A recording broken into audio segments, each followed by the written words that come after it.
మనిషి అనుసరించాల్సిన బాధ్యత మరియు లోకంలో తన ధర్మాన్ని కాపాడు శక్తిని పూజిస్తే విజయం ఖాయం.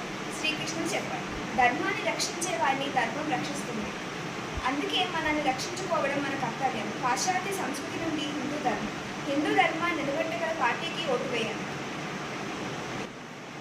తమిళనాడులోని కాంచీపురంలో ఉచిత బస్సు కోసం హిందూ ధర్మసత్రాన్ని సందర్శించండి.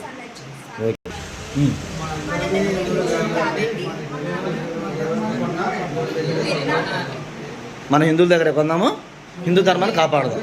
ఓకేనా అన్న? మీ పేరు ఏం పేరు? గురుగారు మీ పేరు? అయ్యా మీ పేరు? సార్ మీ పేరు? రవితేజ. మీరు ఎప్పుడు వచ్చారు అక్కడికి? Date month year. ఇవాళ 2వ తారీఖు. Date month year. ఓకే తెల్లారుజామున. ఎంతమంది వచ్చారు మొత్తం? మీది ఏ ఊరు? ఏ మండలం? ఏ జిల్లా కిందకు వస్తుంది మీది? స్టేటు? మొత్తం ఎంతమంది వచ్చారు? 11 మంది. రాత్రి అంటే మీరు తెల్లవారుజామున 2వ తారీఖు 12:30కి వచ్చారు. సో మీరు వచ్చినప్పుడు మన హిందూ ధర్మసత్రం వాళ్ళు ఎలా రిసీవ్ చేసుకున్నారు, మీకు ఎలా అనిపించింది మీ ఫీడ్బ్యాక్?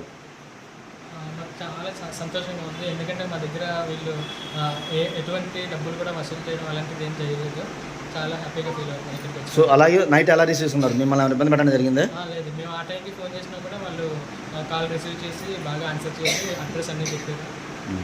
అమ్మ మీరు అర్ధరాత్రి వచ్చారు కదా, మీకు మన కాంచీపురం హిందూ ధర్మసత్రంలో ఏమైనా అసౌకర్యం కలగడం జరిగిందా? ఏమైనా ఇబ్బంది పెట్టారా ఎవరన్నా? ఆడవాళ్ళ సేఫ్టీ పర్పస్ కింద బాగుందా లేదా ఉండొచ్చా?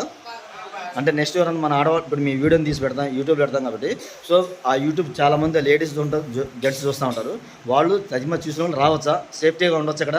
ఆడవాళ్ళకి సేఫ్టీ అంటే రక్షణ ఉంది ఇక్కడ మంచిగా వస్తారు. సో దాంతోపాటు మీరు వేరే వాళ్ళకి కూడా మన గురించి సత్రం గురించి ఎక్స్ప్లెయిన్ చేయాలి. సరేనా?